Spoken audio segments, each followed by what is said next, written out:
Muy buenas noches, tengan todos. Gracias al Señor nos encontramos nuevamente y gracias a Él y a su provisión podemos abrir nuevamente la palabra de Dios y así nosotros poder alimentarnos de esa hermosa palabra. No hay algo tan maravilloso como aprender a orar y los salmos nos enseñan cada uno de ellos cómo acercarnos a Dios en medio de nuestras difíciles circunstancias, aún en momentos de alegría, alabarle, gozarnos en su presencia, pero nos enseñan, sí, los salmos, esa confianza y esa dependencia en nuestro Dios. Allí tenemos la historia del rey David y nos vemos reflejados también en la naturaleza de esas mismas batallas, batallas espirituales, batallas físicas, batallas emocionales. Pero qué maravilloso, como nos enseña Primera, Segunda de Reyes, esas luchas que él enfrentaba, pero los salmos nos enseñan los sentimientos que él manifestaba en medio de esas luchas, y esos sentimientos se ven allí moldeados a la luz de su búsqueda constante y permanente del único que puede ayudarnos, del único que puede socorrernos, que es nuestro Señor Jesucristo, quien nos ama, quien nos ha expresado su amor y nos continúa expresando su amor día a día. Así que hermoso tiempo para abrir la Escritura y aprender entonces de este salmo cómo tener a nuestras vidas, pensamientos, emociones dependientes de la maravillosa gracia de nuestro Señor Jesucristo. Salmo número 10. Hoy estaremos meditando en este salmo. No se nos da la autoría, por lo tanto, entendemos que es del rey David, ya que el Nuevo Testamento en un pasaje hace referencia a este salmo como siendo el rey David.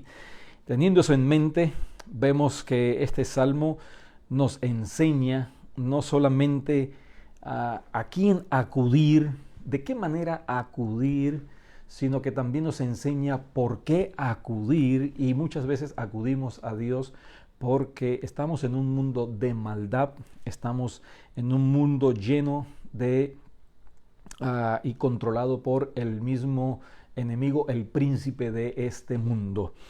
Y nos enseña características que vemos aquí acerca del enemigo. Martín Lutero decía que al leer este salmo uno podía ver el reflejo del mismo enemigo, del mismo anticristo, porque nos describe no solamente el carácter del malo, sino que también nos describe la actitud del maligno.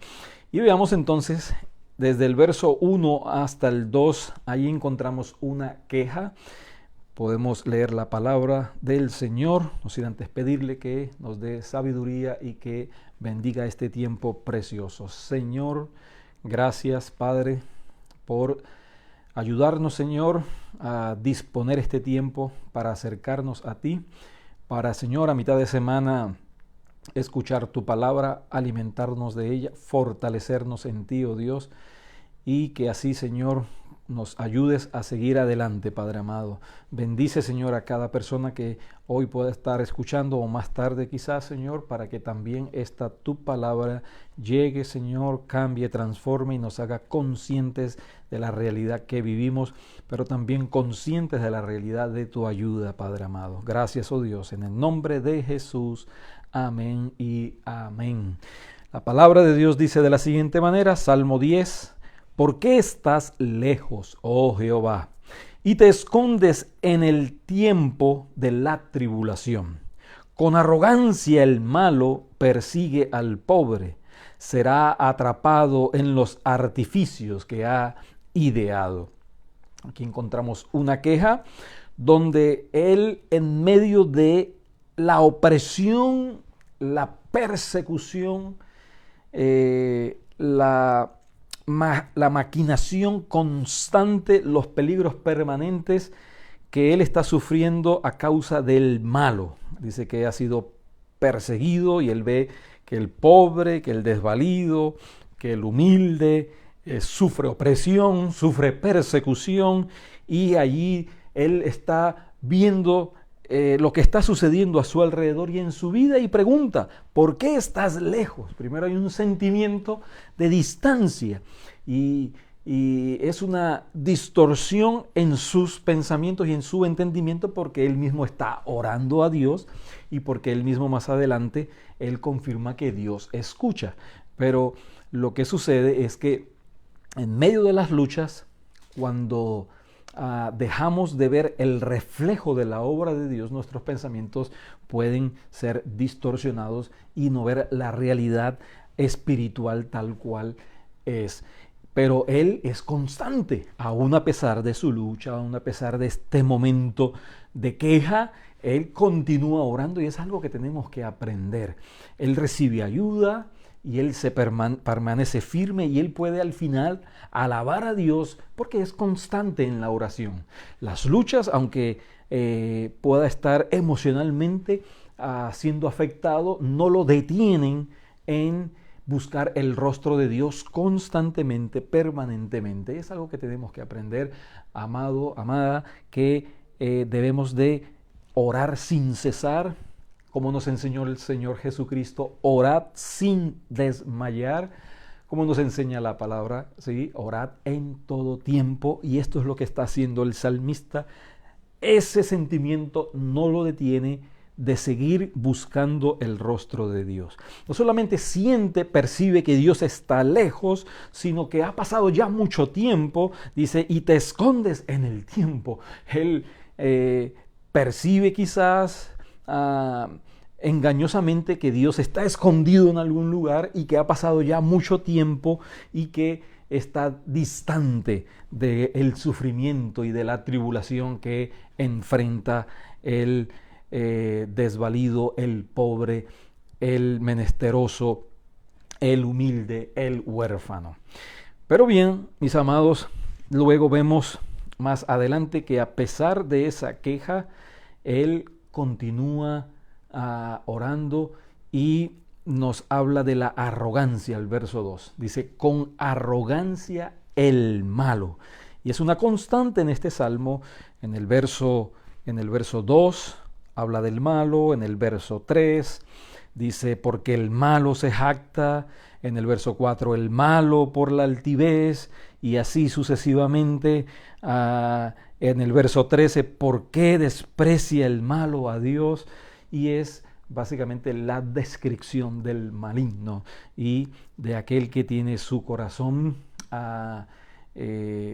alejado de el amor de Dios, aquel que no solamente, vemos que en este salmo, no solamente pretende o piensa, o hay personas que piensan que Dios no existe, hay otros que no les interesa saber si existe o no existe, pero también hay otros que saben que existe y que le ignoran. Y aquí vemos que en este salmo el malo sabe que Dios existe, pero le ignora, y no solamente le ignora, sino que le rechaza. Así entonces vemos aquí el carácter del malo a partir del verso 3. Porque el malo se jacta del deseo de su alma, bendice al codicioso y desprecia a Jehová. Es allí el reflejo del orgullo del maligno, ¿no? Y sabemos que el pecado nunca está huérfano, siempre tiene como padre el orgullo y como madre la incredulidad, ¿no? Y eso es lo que vemos reflejado aquí. Él llama a lo malo bueno y a lo bueno malo, bendice la maldad y desprecia al bueno, ¿sí? Al dador de todo bien, que es el Señor, ¿no? Verso 4, el malo por la altivez, vemos no solamente que se jacta en el verso 3, sino que ahora en el verso 4, este malo lleno de arrogancia y de codicia también es altivo, así es un reflejo constante de lo que es el orgullo. Por la altivez de su rostro no busca a Dios, sabe que hay Dios, desprecia a Dios y no le busca, ¿no? Por lo tanto, vemos que dice él, no hay Dios en ninguno de sus pensamientos. Y si Dios no gobierna el pensamiento de alguien, por lo tanto está siendo gobernado sus pensamientos por la maldad, ¿no?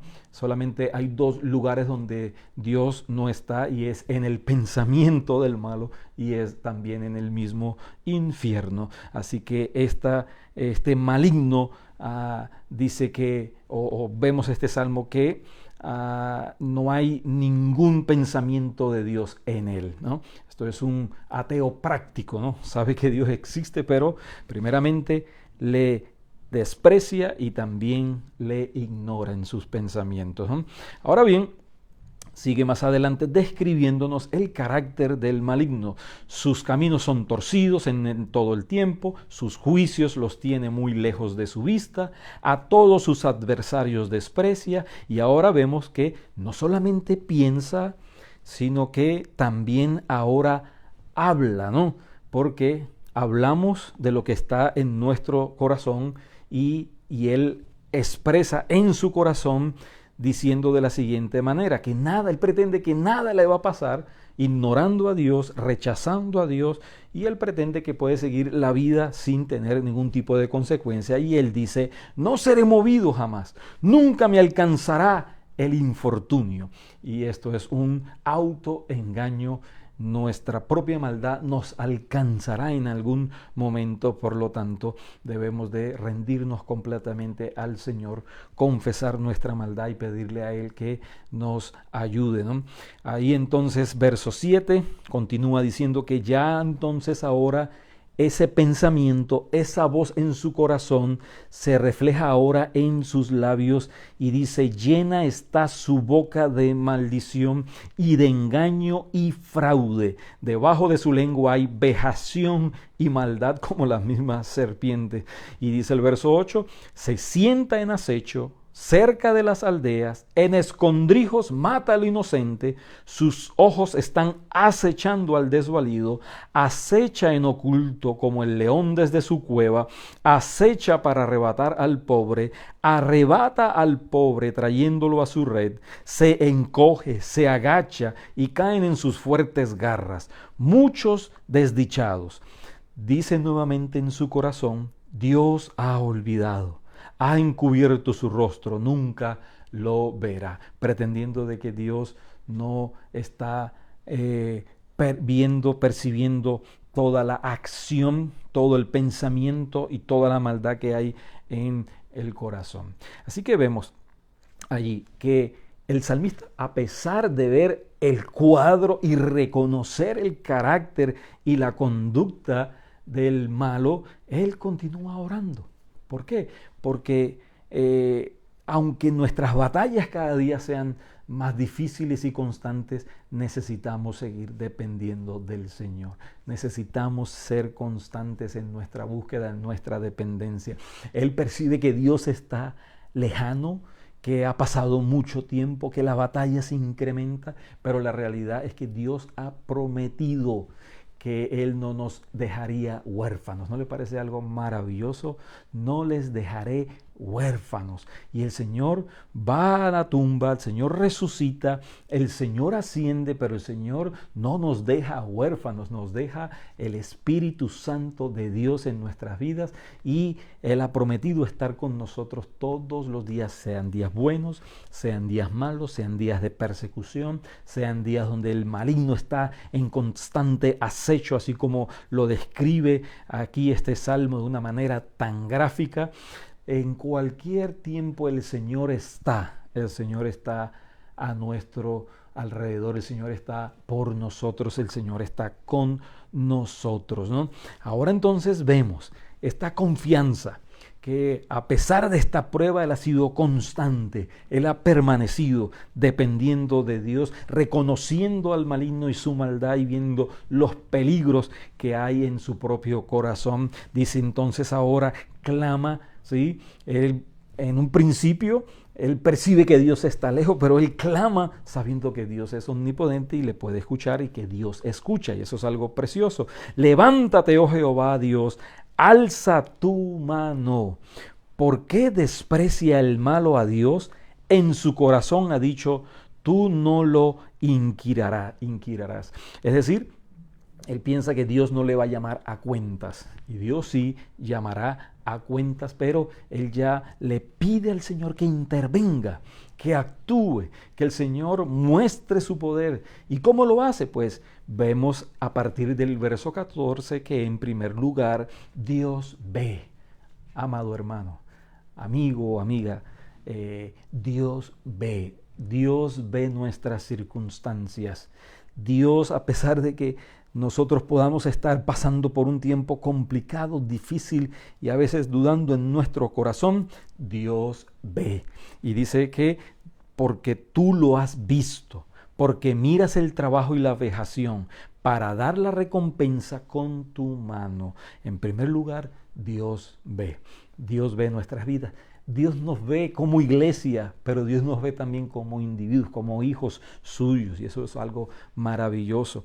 Y ahora vea, ahí dice, a ti se acoge el desvalido. Vayamos a Él, dependamos de Él.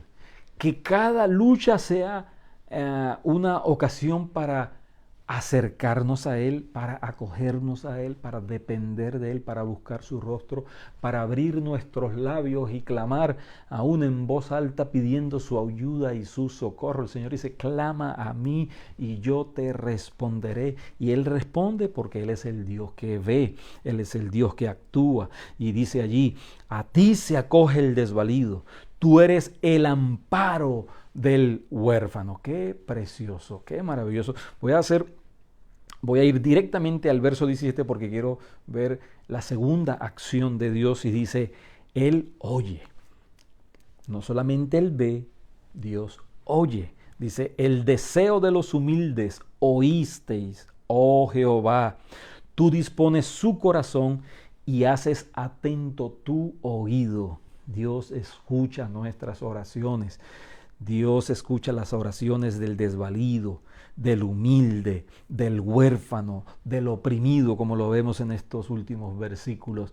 Allí cuando estamos siendo llevados, empujados a una situación donde no podemos encontrar ninguna ayuda, ningún socorro de nadie, allí nos encontramos desvalidos y solamente en dependencia de Dios. El verso 17 dice, el deseo de los humildes. Allí cuando nos humillamos verdaderamente, humillamos bajo la poderosa mano de Dios, y dice la palabra, nos promete que Él nos exaltará o nos levantará cuando fuere su tiempo. Así que también nos habla el verso 18 para juzgar al huérfano y al oprimido. Así que estas son las características en contraste del malvado, que está lleno de jactancia, está lleno de codicia, está lleno de altivez, está lleno de orgullo y de maldad. Así que vemos entonces que primero Dios nos ve, pero que también Dios nos oye. Y cuando Dios nos oye, entonces vemos en tercer lugar, verso 15, que Él actúa poderosamente, quebranta tú el brazo del inicuo. El Señor es el Todopoderoso y Él actúa para ayudar, para defender a su pueblo. Y vemos también que en el verso 16, Jehová es Rey eternamente y para siempre. Por toda la eternidad, Él ha sido el Rey de Reyes y Señor de Señores, y por toda la eternidad seguirá siendo el Rey de Reyes y Señor de Señores, que actúa poderosamente. ¿Por qué? Porque Él escucha y porque Él ve a sus hijos, porque Él ve a su pueblo y actúa a favor de su pueblo amado. Amada, permanezca buscando el rostro del Señor. Acuda a Él primeramente. A veces cometemos el error de llevar nuestras quejas a cualquier persona, amigos, familiares, y en último lugar es que acudimos al Señor. No, a veces llevamos nuestras quejas al Facebook, a cualquier red social. No, ¿qué hace aquí el salmista? Acude al Señor y únicamente al Señor, porque Él es el único que puede ayudar al desvalido, al humilde, al huérfano y al oprimido. ¿Por qué? porque Dios ha prometido actuar a favor de su pueblo. Ahí entonces vemos que dice al final de este salmo: tú dispones su corazón y haces atento tu oído para juzgar al huérfano, es decir, para defender al huérfano y al oprimido, y a fin de que no vuelva más a hacer violencia el hombre hecho en la tierra o de la tierra. Amados, qué maravillosa oportunidad a la luz de este salmo, primeramente para clamar, sí, al Señor, aún nuestras quejas, traerlas a Él. Qué maravillosas ocasiones para reconocer el mundo de maldad que nos rodea y saber que no tenemos lucha contra carne ni sangre, sino contra todo una maquinaria espiritual de maldad en contra de nosotros. Pero qué maravilloso es saber que nuestra confianza y nuestra dependencia está en el Dios que ve, en el Dios que oye, en el Dios que actúa y en el Dios que está sentado en su trono reinando, todopoderoso. Él es todopoderoso y Él tiene todo su poder a favor de los que le buscan, y los que le buscan, como dice la Escritura, de veras, de verdad. Así que llevemos nuestras batallas constantemente, no desmayemos, seamos constantes, y Dios en su soberanía actuará cuando Él así lo disponga. Pero podemos apelar a su misericordia y depender de que el Señor haga su voluntad en nuestras vidas. Señor, gracias por esta tu palabra. Gracias, Señor, porque tú ves. Gracias, Señor, porque tú oyes. Gracias, Señor, porque tú actúas. Gracias porque tú reinas, Señor. Toma nuestras luchas, Señor. Toma aún nuestras quejas, Señor. Venimos a ti porque tú eres el único que puede socorrernos. Tú eres el único que puede ayudarnos. Tú eres el único que puede darnos la victoria. Gracias, Señor, en el nombre precioso de Jesús. Fortalece, Señor, a cualquier persona que esté en necesidad en esta hora y que clame a ti, oh Dios. Te lo pedimos, Padre amado, en el nombre maravilloso de tu Hijo amado, Cristo Jesús. Amén y amén. Dios les bendiga, Dios les guarde, como cada miércoles una mirada a los salmos, y de la misma manera cada domingo celebramos a Jehová, que es Rey eternamente y para siempre. Domingos 11 de la mañana, Alianza Cristiana y Misionera Casa de Oración en Brandon, Florida. Que tengan una maravillosa noche en el nombre de nuestro Señor.